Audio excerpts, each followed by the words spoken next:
Hi friends, welcome back to my channel, Make It Make, where I always try to encourage you, if you can't get it to make, then make it make. Today we are going to be canning chili. I'm not quite sure yet how I'm going to process it, just because I need to see how many jars I have. I'll explain that later.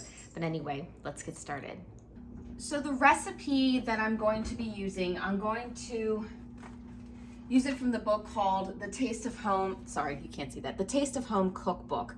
I absolutely love these cookbooks. As you can see, they've been worn down pretty well. Between this cookbook and the Taste of Home baking cookbook, that is honestly how I really learned how to cook.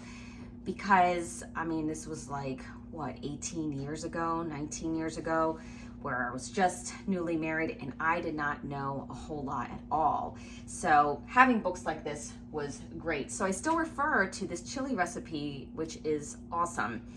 I don't even know if they make these books. If they do, I'll try to put a link to it. But if it's not the exact book, I won't, because I can't say what's in it. But either way, so listen closely and I will make sure that I put it on the screen of what we need.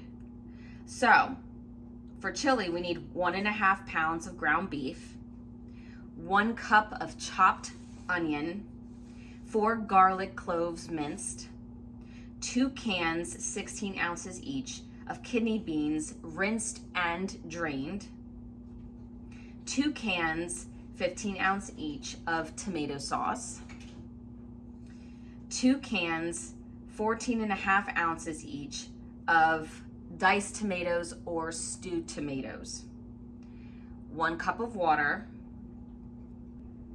1/4 cup chili powder, 1 tablespoon brown sugar. And because I've worn this book down so badly, all the other ingredients here are like, the measurements are gone, but it says dried basil, Italian seasoning, dried thyme, pepper, dried oregano. Yeah, I don't even know what they are, but every single time I make this recipe, it's different. Okay, so I basically gave you the foundation of this recipe, and then, you know, the seasonings you can season and make it your own. It's kind of like something I always say on my channel anyway, but you have the foundation of how to make this chili. Now I am going to try to double this recipe. I don't have enough ingredients to truly double it to the T, but I'm just gonna make it make. I have what I have, I'm gonna work with what I have, and I'm just gonna show you along the way what I do. I also do cheat with this recipe. Because I'm not 100% sure on the measurements, you know, with the original recipe, I always like to put in a chili packet. Like I said, we just throw in seasonings, see how it tastes. Anyway, let's get started. I have enough ground beef here to double the recipe. Just see how it goes. Actually, hold on.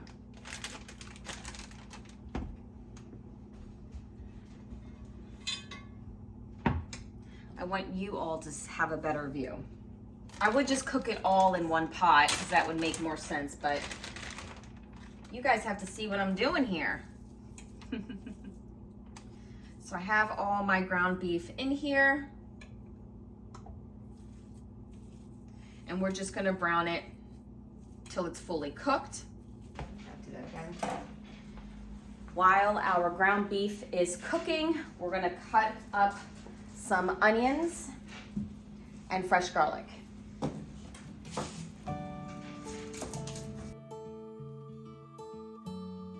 So our meat is browning really nice, looking really good here. And here is my stock pot. And I'm just gonna do the same thing last time. Let's just add the meat.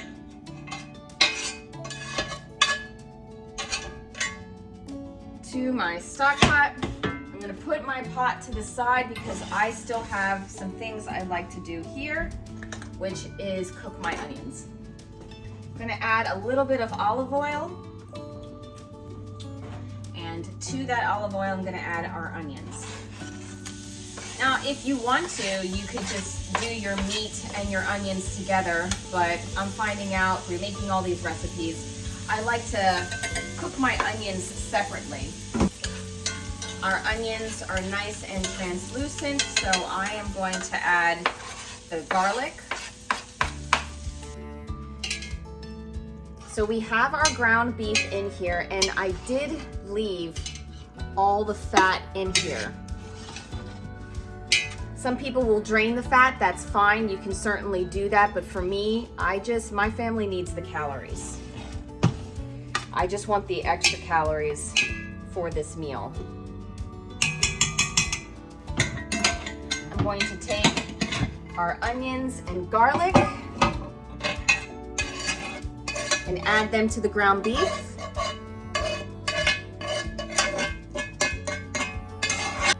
Now keep in mind, I am adding more to this recipe. So if you see me adding way more beans, that's fine, okay? But the recipe does call for the beans to be washed and drained. I'm going to take my lovely doohickey here, and I love this thing. And put in a quart of diced tomatoes, or you can put in stewed tomatoes. Look how lovely that is. That is such a gorgeous red. I absolutely love anytime I can use my tomatoes, probably because I think it's the most beautiful in a jar. And because every time I open it up, I know I sound like a repeat, but it smells like summer. Now on the top of this lid here, I have OK here, and that stands for open kettle. So these tomatoes, I actually open kettled them, and they turned out wonderful. I love them. So we're gonna add another quart of that. So the thing that disappoints me the most personally about doing this recipe today is that I didn't can any of my own tomato sauce. It's been on my mind, it's still not too late, you know, but I didn't do it. Because there really is nothing like your own tomato sauce.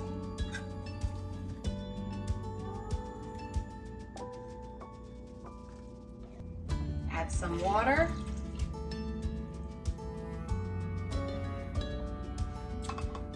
And 1/4 cup of chili powder.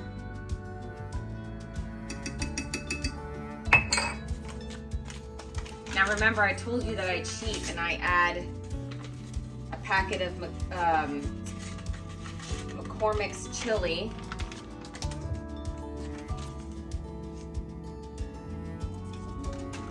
I add 2 of these.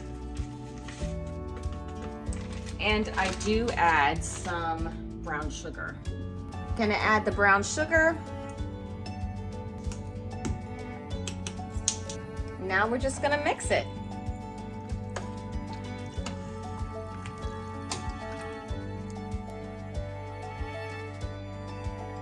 This already looks really good. Now, you know, again, I might add some salt, I might add some pepper to it. I'm gonna let this cook for a little bit before I go ahead and determine whether or not I need more seasonings. And then we'll be back. All right, so our chili's been cooking for a while, and now I'm just going to mix it up and then do a taste test to see if I need to add any other spices.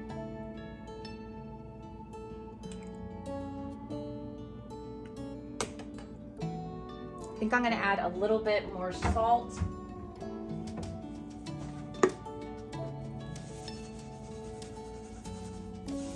Some garlic powder. And I love my cracked pepper. Those are like my 3 go-to spices. It's salt, garlic powder, and cracked pepper.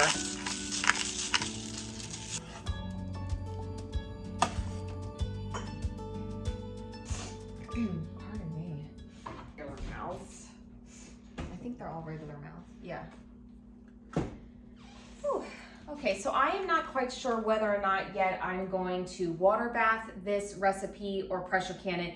And the reason being is because I want to see how many jars I have. If I have enough, just enough jars that can fit into a regular water bath canner that I can put on top of my stove, then we'll water bath it for 3 hours. If I have more than what can fit in there, then I'm going to pressure can it because I don't have enough propane outside for my Amish canner to run for 3 hours. So let's see what happens. Honey, I'm gonna put some out for you, okay?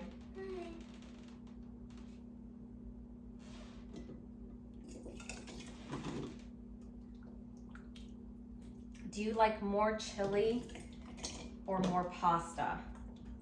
I don't know.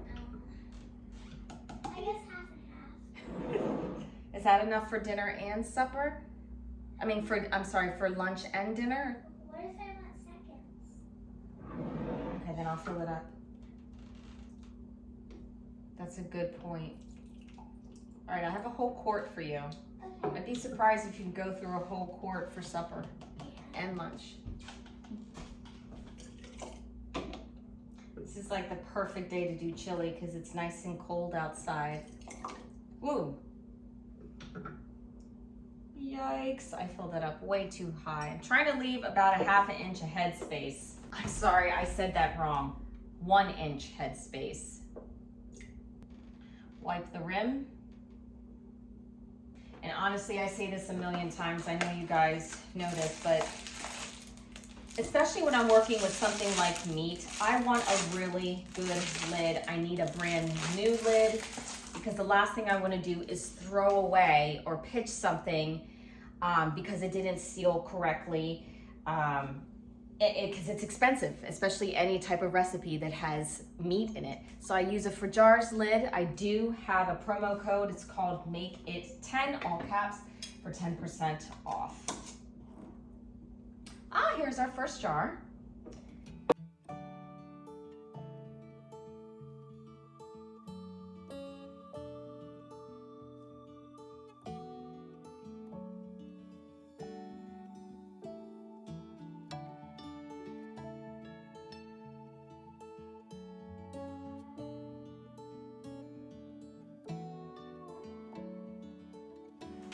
All right, 1, 2, 3, 4, 5, 6, 7, 8, 9, 10. All right, we have 10, which means that we can actually process this in a water bath.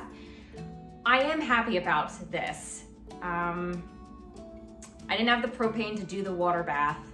I really did not want to pressure can it because as much as the pressure canner is faster, it's not necessarily, for me, and this is just my opinion, a better way to cook the food because it may be faster, but for me, it burns the food.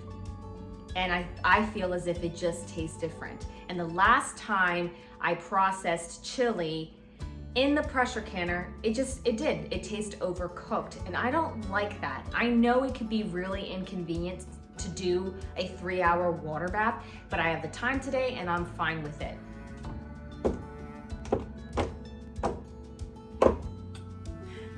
All right, now we are just going to add our chili pints to the water bath. And again, I say this all the time because I just want to make sure that when people come on to my channel and they see my content, that they know what they're dealing with. Because we are water bathing meat, I need to tell you that this is a non-USDA approved thing. You're not supposed to be, according to the USDA and their recommendations, water bathing meat. But again, if you're familiar with my content, I do things a little bit old school, a bit differently. Always do your own research and do what you feel is comfortable in your own kitchen. I always say your kitchen, your rules. All right, so when we start a water bath, if you're not familiar with how I water bath things for a long period of time, what's going to happen is eventually in 3 hours, because this is a 3-hour water bath, the water will evaporate. So what we will do, if you haven't seen in the past videos, is as this water starts to just barely skim on top of these lids, we are going to heat a kettle and make sure it is just as hot as the temperature in here. That way we don't get our rolling boil. It doesn't lower down or change the temperature, I should say, of the water, fill it back up. You don't want to start your time until it is at a full, vigorous, rolling boil. Not a simmer, not a chatter, a rolling boil. Please do not cut your time, okay? All right, so our water bath has been going for at least an hour and 15 minutes, and my kettle is ready to go. It's just as hot as the water that's here, and I'm going to top it off. And again, I'm topping it off because I just started to see that water just barely skim on top of the lids. There we go. See, it did not disturb the water boil, the boiling water, I should say. Then you just want to go ahead, pop the lid on, and keep doing that repeatedly as much as you have to, depending on the water levels. We just finished our 3-hour water bath. We're still bubbling a little bit because I literally just turned off the heat.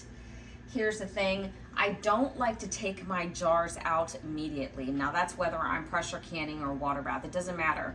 I just like to let the water cool down a little bit, but let me just show you real quick a jar.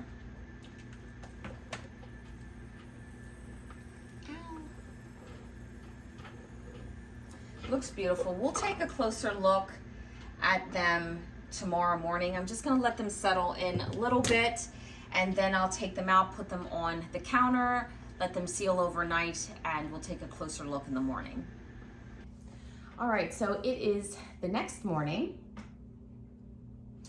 and here is what our chili looks like.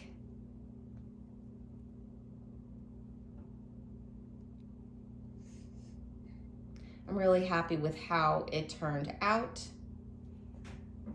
Got another jar here, and of course everything's sealed beautifully.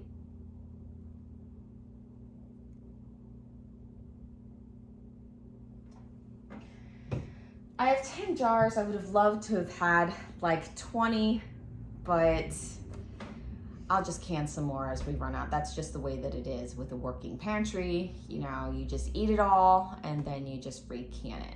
Anyway, I hope you're really pleased with this recipe. It is a really good one. I encourage you to can, you know, your soups and foods in a jar because it's just so convenient to be able to go into your pantry and grab food, especially when you're super busy or even having those lazy days or days that you just don't feel well. Anyways, as always, take care and God bless.